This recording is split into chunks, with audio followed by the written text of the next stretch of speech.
तो नेक्स्ट जो हमारे पास रीनीट 2026 में आया हुआ क्वेश्चन है वो है एस्केप स्पीड पर बेस्ड। ये क्वेश्चन है बड़ा सिंपल सा, डायरेक्ट फार्मूला बेस्ड, जो एस्केप स्पीड के फॉर्मूले से ही मात्र सॉल्व हो रहा है वो ये क्वेश्चन है। चलिए फटाफट से इसका सॉल्यूशन समझते हैं और इसी के सराउंडिंग और इसी के 360 एनालिसिस करके और भी जो क्वेश्चन होंगे उसको भी हम देखेंगे।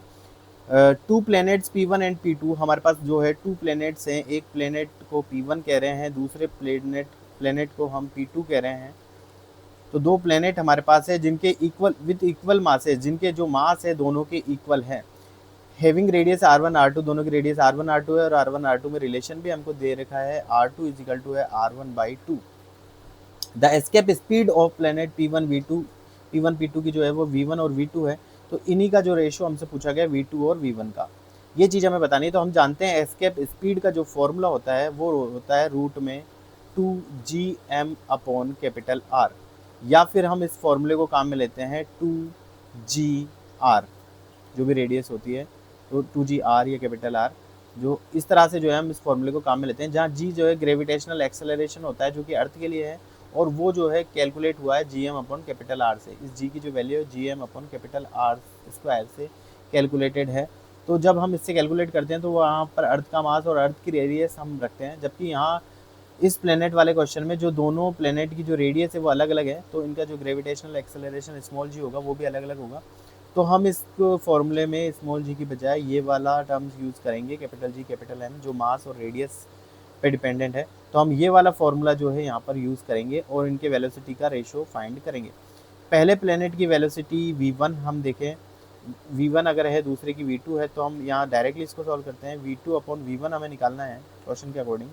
तो V2 की वैल्यू रखें तो V2 हो जाएगा रूट में 2g, यूनिवर्सल कांस्टेंट है तो सेम रहेगा, मास दोनों प्लेनेट का सेम है, पहले वाले की रेडियस R1 है तो R, अच्छा हमने R2 वाले को पहले रखा है V2 के अकॉर्डिंग, तो यहाँ R2 आ जाएगा। अपॉन में अब हम V1 के लिए करेंगे, तो V1 के लिए जब करेंगे ये ऊपर जाएगा तो ये उल्टा हो जाएगा। तो यहाँ हमारे पास V1 की वैल्यू रखें तो 2g।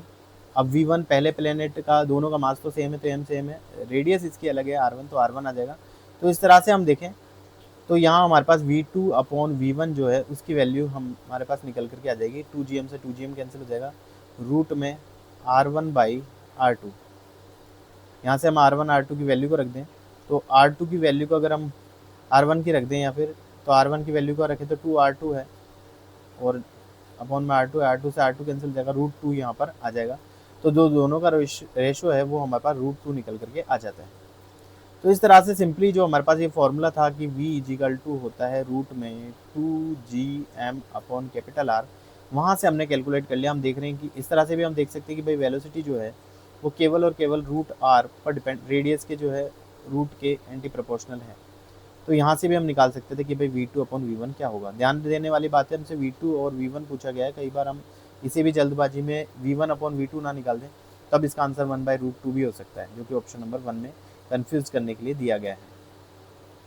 तो हम ध्यान रखें कि हमने क्या पूछा गया है, तो उस हिसाब से हम कैलकुलेट करें, तो हम इससे भी जो कैलकुलेट करके निकाल सकते हैं, तो भी हमारा आंसर यहाँ पर आ जाएगा। अगर एस्केप स्पीड की जो वैल्यू अगर पूछी जाती है तो यहाँ पर प्लेनेट की रेडियस हमें गिवन होनी चाहिए, मास गिवन होना चाहिए, तो हम यहाँ पर वैल्यूज़ रख करके एस्केप स्पीड का भी वैल्यू जो है फाइंड कर सकते हैं। तो इस तरह से ये हमारे पास यहाँ इस तरह के जो है और भी क्वेश्चन जो होंगे वो सॉल्व हो सकते हैं।